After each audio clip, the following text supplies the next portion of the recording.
H. La mémoire double. L'hydrogène est l'élément le plus abondant dans l'univers, 75% en masse et 92% en nombre d'atomes, auxquels je préfère molécules. Il est présent en grande quantité dans les étoiles et les planètes gazeuses. Il est également le composant principal des nébuleuses et du gaz interstellaire. Voilà malheureusement à quoi est résumé notre créateur par Wikipédia et autres manuels de science, la molécule d'hydrogène qui créa la vie sur Terre et dans l'univers. Mesurer, calculer l'univers de la nature est insuffisant à réaliser la générosité et la suprématie, la supériorité créative indéniable et difficilement acceptable pour l'homme sur ce qui l'entoure. Ces chiffres énumérés froidement n'ont aucun véritable sens. Tous ces calculs qui se veulent savants, tant ils sont hermétiques à la plupart d'entre nous, n'apportent en effet aucune compréhension profonde, véritable, au sens que prend notre vie, ni ne lui donne le sens que chaque être sensible recherche inconsciemment et consciemment pour les plus éveillés.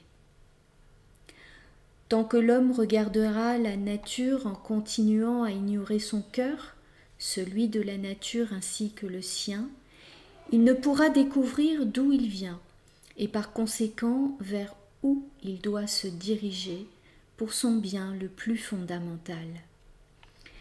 C'est pourquoi je te propose aujourd'hui une nouvelle fois de reconsidérer ce qui nous entoure à travers mon regard intérieur, qui restera à jamais émerveillé devant le génie de H, l'hydrogène, le créateur de l'univers. La molécule d'hydrogène est un double H qui réfracte sur lui-même continuellement, générant de ce fait sa propre énergie et se réfractant sur la molécule H suivante.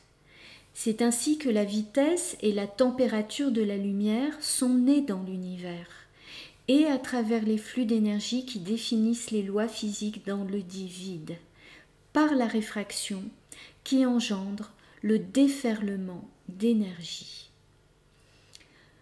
De molécule H en molécule H, de réfraction en réfraction, la lumière fut, et l'ombre suivit, car là où il y a vitesse et chaleur par fusion, état plasma qui engendre la lumière, il y a aussi inertie et ralentissement, état solide, liquide, gazeux, qui produit le froid par la division interne de la molécule H, qui perd ainsi sa faculté de réfracter en double H. La réfraction étant propre à la vitesse des interactions à l'intérieur du photon et entre photons, H ne pourra générer alors la lumière ni se régénérer en reproduisant sa charge électromagnétique à son opposé, sa mémoire en devenir. Il deviendra un atome simple dans la matière vivante, à l'état liquide, solide ou gazeux. À l'état éther où H est un photon, les interactions sont ralenties entre photons sans qu'il y ait dissociation interne au sein du photon, ce qui permet à H de continuer à réfracter son énergie, mais de différentes manières, ce que je développerai lors d'une prochaine vidéo. L'énergie ayant besoin de fonctionner de manière alternative afin de maintenir l'équilibre électromagnétique dans l'univers pour y créer la vie et se régénérer, la matière vivante va donc naviguer entre atomes et photons, entre matière à l'état de division aux interactions ralenties entre particules, lorsque la conscience, qui est une intention énergétique, est incarnée physiquement, et entre matière indivisible fluide, lorsque la conscience est désincarnée et a réussi à harmoniser sa direction, son action, sa préservation et sa durée dans l'unique but de vivre et perdurer pour les fusionner en photons. Pour créer la matière sans perte d'énergie, la molécule H va donc subir cette alternance d'états entre atomes et photons de manière naturelle. Tantôt à l'état d'atome, elle devient physiquement liquide, gazeuse ou de glace, tantôt à l'état plasma, elle devient énergie, feu ou lumière.